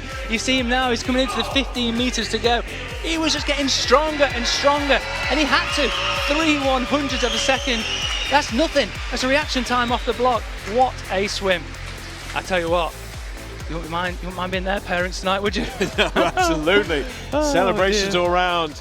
Great stuff for City of Sheffield. They're having a great night, aren't they? 4:12.05 for Max. Roberto Pavoni, 4:14.31. Dan Wallace in third, 4:18.11. Take a bow, the Litchfield family. And we'll hear from Max when he gets out of the pool very shortly. I'm not sure how much breath he'll have left. He's been celebrating so much. Look at his face. It's almost an incredulous face. So let's hear from Hannah. There'll be a very, very happy family there. What did you make of that very quickly before we have an interview with him? Absolutely unbelievable. That's what this is all about. That's what this sport is all about. Yeah, let's hear from him now. Congratulations, you had this whole place on their feet. Sheffield fans in particular were cheering you on all the way. What does this mean to you becoming British champion? Oh, I don't really know what to say, to be fair. It's an amazing feeling. And to just jump under that consideration time is amazing. So yeah, thanks to the guys up there. I could hear them all the way. So yeah, cheers. And am I right in thinking your brother was in the heat before Joe Litchfield, who won? Did you watch him, and did that spur you on as well? Yeah, I saw him. I saw the time when he finished through there, so that kind of gave me a bit of something to go for. And I mean, he did great. He PB'd by 3 seconds, so fantastic for him as well. Fantastic for you. There'll be lots of celebrations in the Litchfield family household. Congratulations, Max. You're British champion for the 400 metres individual medley. Congratulations. I think we can do better than that. Ladies and gentlemen, Manchester.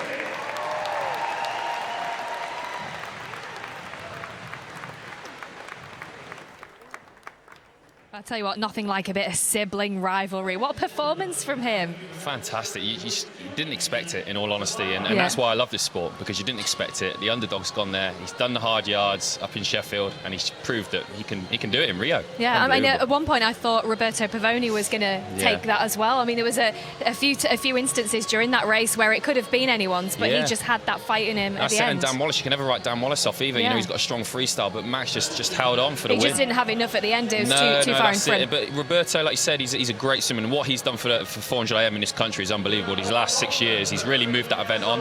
But maybe now the mantle's been passed, because that was an unbelievable swim by Max. Yeah, because I saw Roberto Pavoni actually I was on the same flight as him to get here.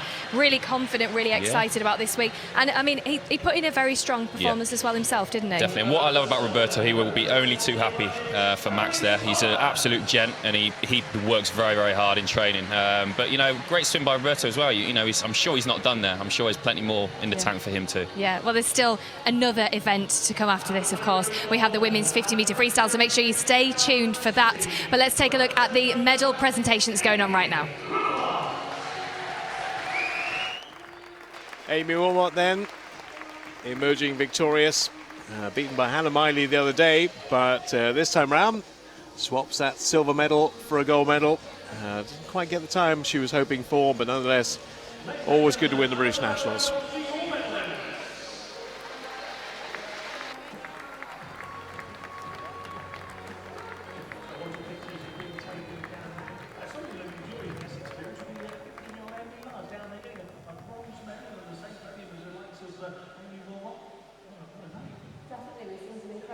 So Amy Wilmot there must be incredibly pleased with that performance. Yeah, she certainly will be, and it's not her main event either, so to take the win there, it just goes to show you how hard she must work to be able to do a 200 fly, a 400 IM, back-to-back races really in a couple of days. So fantastic, good job to Amy there. Now, obviously, we have the women's 50-metre freestyle coming up very, very shortly. Francesca Halsall is one of the big names in there. But going back to Amy Wilmot, very experienced swimmer. And as you say, I mean, how difficult is it to be doing more than 2 or 3 events during this week? You're asking the wrong man there. I did 100 metres freestyle, and that was me, job done. But it's challenging. You know, you have to put in the hard yards. And I know Amy does at that programme in London. She'll be knocking out some serious meterage on a weekly basis. And she needs to if she wants to be, you know, doing events like that and backing it up with times like she has been doing this week. Yeah. Now, you're obviously married to Joanne, formerly Joanne Jackson, now Joanne Turner. How did she used to find it doing multiple events at competitions like this? Yeah, I mean, like Amy, Jo, you know, she worked hard. She did 80,000 metres a week consistently, and the quality was also there. It wasn't just the quantity. And that's how you do it. That's how you, if you want to be a multi-event swimmer, that's how you have to do it. That's the only way. And the day in the life of a swimmer, for those people watching that don't quite understand or realise how many hours swimmers put into training, how many on average? It's brutal. I mean, I was a sprinter, and I was still working 28 hours a week in the pool, and then another 10 to 15 in the gym. And I was, like I say, a sprinter. So some of the distance guys, they are covering 40 hours a week in the pool. So the likes of Jazz Carlin, Daniel Fogg, people like that, how many hours do you think they'll be doing? Jazz, she's got to be hitting 40 hours a week in the pool. And then gym on top of that, and I know she does a lot of running, Jazz, but it's a 24-hour business, this sport. You know, when she goes home, it's about that nutrition, so it's the whole bundle. for these athletes. It's hard, it's intense, and we mentioned about the coaching staff as well. It's tough on coaches. Yeah, it is. You know, especially in this country, you know, we put a lot of pressure on our coaches, and rightly so, like we do with our athletes. But they've stepped up to the plate, you know, this year, like they do every year, just like our athletes. So, you know, I'm delighted to see some of our young coaches as well now really starting to break onto the scene and show what they can do as young coaches. Yeah, and it's an exciting future for British swimming. Let's move on now to the women's 50-metre freestyle. And I've thrown Ross Davenport out because I've had enough of him. 3 days, way too much already. So I'm joined by Sarah Eagleson, who joins me in the commentary bed. Nice to have you along. Nice to have a bit of glamour alongside me for the women's 50 freestyle. We're talking about the junior version here. Amy Godsave, the fastest qualifier for London Aquatics. Quick word on her before we move on. Yeah, she was looking really good this morning. Good time posted in the heats. Be interesting to look to see what Emma England does. She is the fastest seeded swimmer of this final based on the entry times. So we might see a little bit extra from her. She's certainly the closest one to breaking that 26-second barrier, which would be really exciting to see. Yeah, it would be really good to see that happen. Let's see whether it can happen. Lane 1. Darcy Deacon's had a really good start. Is she going to lead all the way through from lane number 1? We're going to have an outside smoker winning this. I do like an outside smoker. Yeah, just easing up. Is she going to get there first? Just second. Oh, we're 8-1. 8-1. What about that? Freya Anderson, 26.42, followed by 26.47. 5/100ths of a second between Freya and Darcy Deacon. Do you know, the Sheffield night gets better for them. They've just had a win with Max, and now they almost got a win with Darcy in second place. Yeah, excellent job. And what a surprise to see the two outside lanes coming in 1 and 2. Here comes the replay. Let's have a look at the finish. Hard to break the field. Yeah, in a 50, there's loads of splash, loads of dash. You can't really see the bodies, can you, even from that angle? Not particularly, no. But it was a great finish in the end, and Freya getting there in 26.42. In fact, 1, 2, 3 separated by 13/100ths of a second. 1, 2, 3, 4 separated by 2/10ths of a second. That's how close it was. Really close. Great swimming from everyone. I love a 50. She looks very cool, doesn't she? Looks like, oh yeah, that's all in a day's work. I can do that. Not a problem. Not a problem. Right, we move on to the Target Tokyo final. And representatives in this one from City of Glasgow, Thanet Swim, Guildford, Plymouth Leander, Edinburgh, Bolton, City of Sunderland and City of Derby. There's our representatives. Again, we're looking at the fastest qualifier from this morning for this final, Jessica Jackson, and we need to talk about the sprint program in Plymouth really, because we've seen Ben Proud, we've seen a few others coming through. I think that John Runn has high hopes of Jessica Jackson as well. Yeah, seems that way. She posted an incredibly strong time this morning. I imagine she'll be anticipating a little bit of a drop this evening. That'd be good to see. It's what everyone wants coming into the final session, so keep our eyes peeled on her. Anna Pang had a very good swim as well this morning. Nice control 50, nice finish from her. So she'll put pressure on again. We might find another blanket finish between 3, 4 and 5, or maybe a blanket finish between 1 and 8 like we just saw in the opening one. It's one of those kind of meets where we are getting a few surprises, and we are getting wins, a lot of wins from lane 2 like we had last night. Yeah, a lot of wins in lane 2. I'm sure this morning we had back-to-back lane 1 wins in the heats, which really threw a spanner in the work for a couple of them. Oh, it's quite good because it shows the depth, shows that we don't always have to look at 4, 5 and 6 for the outcome, and we have people who can suddenly step it up and do big PBs, and hopefully that's exactly what we will see in the Target Tokyo 50 freestyle. We have still Fran Housel and co to come in the senior final, but let's see who can emerge victorious from this one. Bit of a hold before we let them go. Fastest start off the block came from Anna Pang in lane number 3, and she's into a stroke very early. Yeah. The girls are taking it out hard. Lucy Hope looks strong in the middle there with the cap from Edinburgh University. She seems to be taking the pack out pretty well. Katie Latham in lane number 2. I mentioned 2 before. Could she win this from lane number 2, or is it going to be lane number 5, Lucy Hope? Lucy Hope probably just, yeah. Only just 25.83 to 25.90, 7/100ths of a second between Lucy Hope and Katie Latham. We nearly got the aforementioned lane 2 win then, didn't we? We did. You're right. Great to see a couple of the girls under 26 there as well, showing a little bit more depth in the sprinting potential for these younger girls.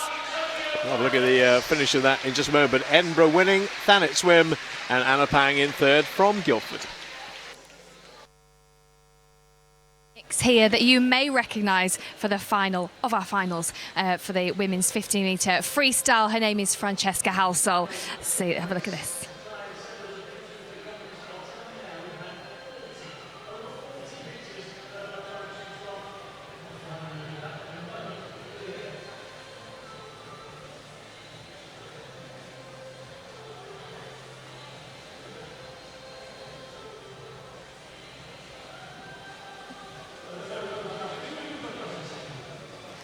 So next up we have the women's 50-metre freestyle, and as I mentioned, there's a very, very big name in the mix tonight to get nearly her 11th 50-metre freestyle British title. It is, of course, Francesca Halsall.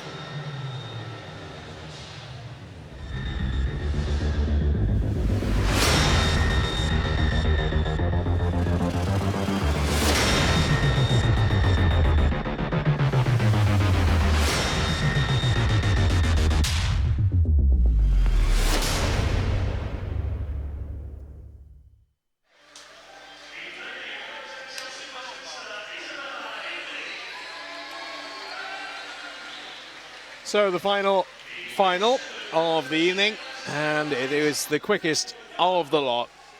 Blink and you will miss the women's 50 metres freestyle. Supporting players, maybe Rachel Louise Masson, Ellen Thomas, Lauren Quigley, Anna Hopkin, Emma Gage, Rebecca Guy, and Isabella Hindley, but maybe not. Maybe not. Fran Halsall is the class act in this field as she comes on pool deck like she owns it. Has that look about her like, this is my territory, do you mind? Well, I think you can, if you win. This is going for your 11th title, so in this one event. So yeah, I think you can certainly think you own the place.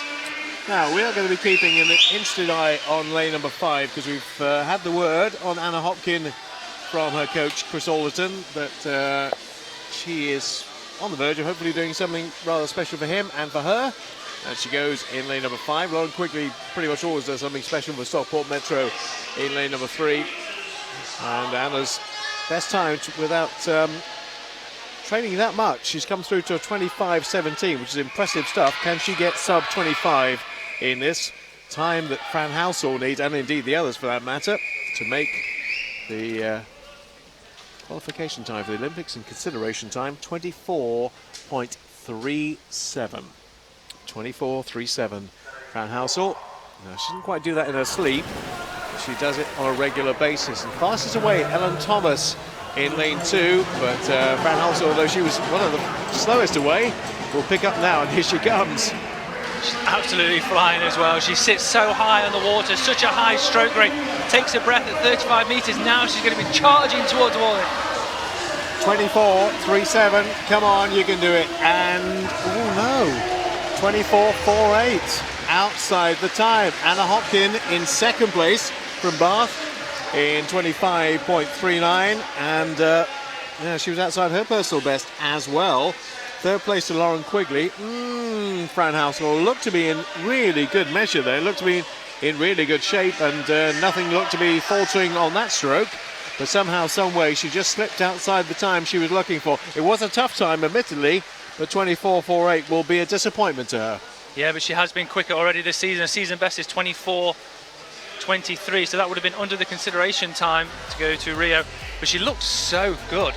You know, she really did look like she was absolutely flying, and she was compared to the rest. Sits really high, you can see her now coming into the finish, and she gets her head down into the wall. It's the 11th title on that event. It's coming down to small margins. But sometimes when sprinters really try hard, they start to tense up and they actually go a little bit slower the harder they try. Well, she didn't look back at the screen very quickly. Let's hopefully hear from Fran, and she is just about on pool deck, ready to talk. And let's see what she has to say. I can remember, and you just become British champion once again. What does that title mean to you? Not much when you don't get the Olympic time, if I'm honest. Was that the aim? What do you think went wrong? Why didn't it work out for you? I don't know. I put in a really good block of training, and I thought I'd be good tonight, but just that's where I am today. You still have such a big distance over the rest of the field. I mean, you can't be disappointed with the fact that you are still British champion. It's not about being British champion for me, it's about being Olympic champion, and that time's not going to get me an Olympic medal. Well, we still feel like we should give you a big cheer. Big cheer for our British champion, Fran Halsall. Well, that's just showing Francesca Halsall for how determined she really is. She's not happy, is she? She's not, no. No. And she always shows it. That's part of Fran's strength, I guess, is when she does step behind the block. The confidence in her own ability is second to none. Yeah. And that's why she's been as successful as she has over the past 11 years, in this sport. But yeah, of course she's going to be disappointed. She didn't get the qualifying time that she wanted. You don't put in all these hours to come up just short. So she will be disappointed, but at the end of the day, I'm sure, hopefully anyway, Fran can get on that plane and she can go there and mix it with the best in the world. Yeah, and I'm sure it's not going to faze her. She's very experienced. She's been around for a long time, celebrating her 26th birthday this week, 2 days ago, in fact. 30 international medals. That's an impressive kind of CV to have in the swimming world, isn't it? But when she's got a goal, she wants to achieve something. She didn't quite do it tonight. What do you think she'll take away from this evening? Fran is that sort of person, when something doesn't go right, the first sort of 24 hours she'll let that sink in, but then she'll go away and she'll work with her coach at Loughborough, James Gibson, and she'll figure out why it didn't work out the way it should have done. We've got great facilities in this country. She'll get back in the pool, she'll video analysis, everything, and she'll hone in on them like you need in that 50-metre freestyle, the real specific items that make up a massive amount of time. So she'll go away and she'll work on that, but at Fran's age, really in this sport, she isn't old as such. So to have achieved what she's achieved, is that 11-time, 12-time British champion? 11, unbelievable, at 26, 27 years of age. Yeah. Fantastic. Well, let's take a look quickly at the medal presentation. Big smile, big celebration from the Sheffield posse, who kind of told me earlier on that this young lad was capable of doing special things. Well, it was mighty close, 3/100ths of a second, that's all, but he's done it the right side of the qualifying time. So Max Litchfield will be considering his options for August, which hopefully will be in Rio. Roberto Pavoni will have to wait, but Max is the king today. A smile on his face, eh? Talk about a smile. For me, that's the standout performance of the night. There's been some great performances, don't get me wrong, but that lad was unbelievable there. It was. Let's take a quick look at the replay, because it was a fantastic performance from him. So strong, so dominant. I mean, tonight we were looking at Dan Wallace, we were looking at Roberto Pavoni, other swimmers in the mix there, but he kind of showed his true status tonight. He did. You got a lane, you got a chance, and that was what would have been going through that young man's head before that race. And he proved that he's a force to be reckoned with. And for a young lad as well, I know Russ Barber quite well at City of Sheffield. He'll be doing some serious work there. Well, let's hear from him now. Time to be nominated. How does that make you feel? Oh, it's amazing. I mean, I've dreamt about this for a long time, so for that to become a reality is awesome. Yeah. And how much work have you been doing to get to this place? Oh, I mean, I've not stopped working in the pool, and this year's been awesome. And the last few years have been a bit tough, and to come here and put in a swim like that is amazing. And what difference has the crowd made here? You said it, your teammates are all behind you, but it's great to be here in Glasgow. You competed in the Commonwealth Games, so it must be great to be here in Glasgow again. Yeah, definitely. I mean, Commonwealth Games was amazing, but I mean, today I could hear them way more than I could at Commies, and I heard my brother down the breaststroke length there making his stupid noise. So for that for him to hear that is awesome. Oh, you're going to get us all tearing up, Max. We'll let you go. One last cheer for our British champion, Max Litchfield.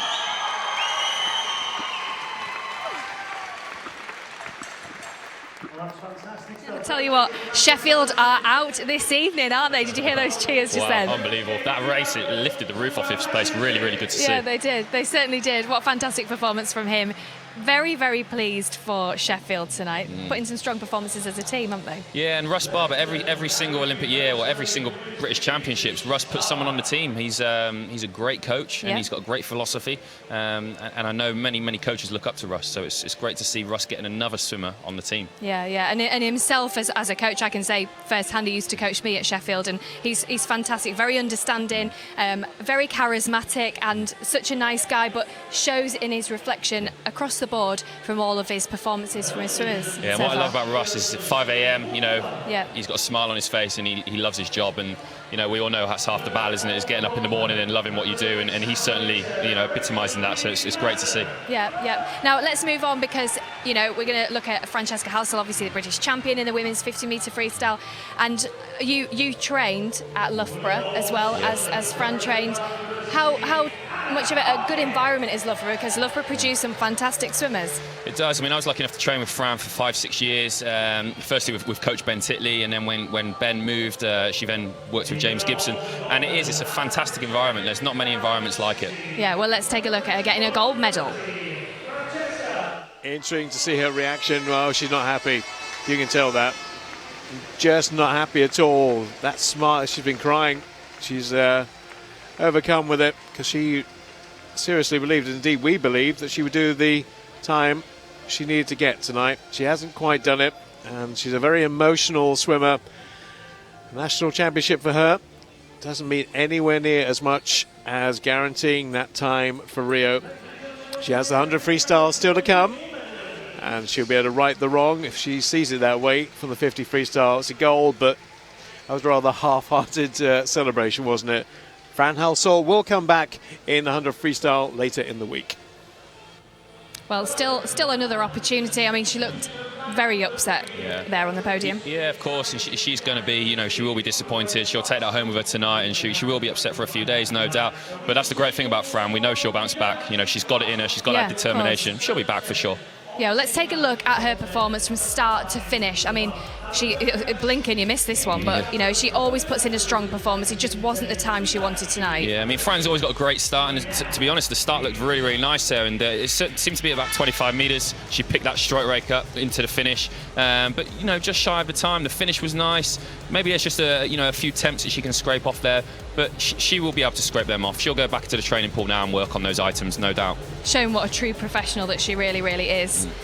Yeah, I mean, she's been doing this for years and years. So her experience is unbelievable. The amount of medals she's won on an international stage, you know, there's not many athletes who have done it like she has. And hopefully she'll get on that plane. You know, fingers crossed the selectors will take her and she can put a cherry on top of that cake of her career and win an Olympic medal. No, like, you know, as Bob said, she's still got the 100-metre freestyle as well. Now tonight, Jazz Carlin, Duncan Scott, Amy Wilmot, Max Litchfield and Francesca Halsall, British champions. All in all, pretty successful night, I'd say. I'd say so. I mean, it's always nice to get a win under your belt, and those guys have done that tonight. British champion, that's something that you know, they're never going to forget. And you know, hopefully it's now in the selectors' hands, and we'll see next week. Yeah, and I just past outside the studio, what we've seen during the heat session in particular is swimmers swimming, getting out, and eyes are fixated on that scoreboard, because obviously it's all about making finals. It's all about those times this week. And that's what this sport is all about, isn't it? You know, you know, even if it's just you in the pool, you're against the clock. Yeah. And that's they're not why I the love swimming. easiest times, are they, either, Grant? Grant? Certainly not. And Bill's obviously done that for a reason. He wants to take a real strong team to Rio, and